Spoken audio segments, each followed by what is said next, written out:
Elden Ring's most recent update is a very big deal, for many reasons. One of which is the fact that it has one of the most promising changes any update has had so far, a separate balancing for PvP. Why is it such a big deal?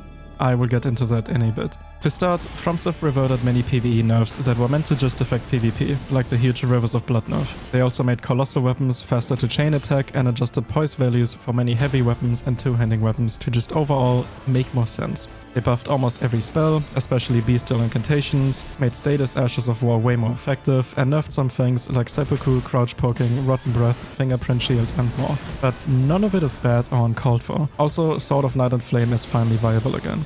It's a big deal, honestly. Everything just feels better to use. You can even cast bubbles while walking now, like holy shit, man. A few Ashes of War, like the one on Reduvia, now have an extra hitbox when casting, which makes using them up close a viable option. This update added a ton of extra variety to the game, which is amazing. However, the update will likely not bring any people back that are already done with the game. So let's get to the reason everyone is here. Well-known members of the community have found some clues for an upcoming DLC in this update, such as two new maps, one of which is an M20 map, which is used for legacy dungeons, and the other one is an M45, which is entirely new.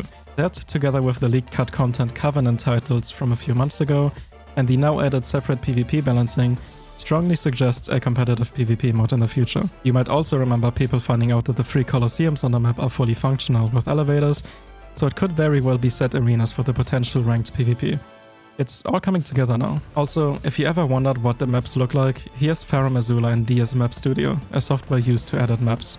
Neat little fact you might not have known or realized is that Dragonlord's arena is at the top of the tornado here. Extremely cool if you ask me. To further confirm the theories, there have been new hairstyles added to the game that are unavailable as of now. These are straight up called DLC 01, which is just another thing pointing at the possibility of a DLC very soon. Looking at FromSoft's habits of DLC release timeframes, we can see that it has always been around 8 months on average after release.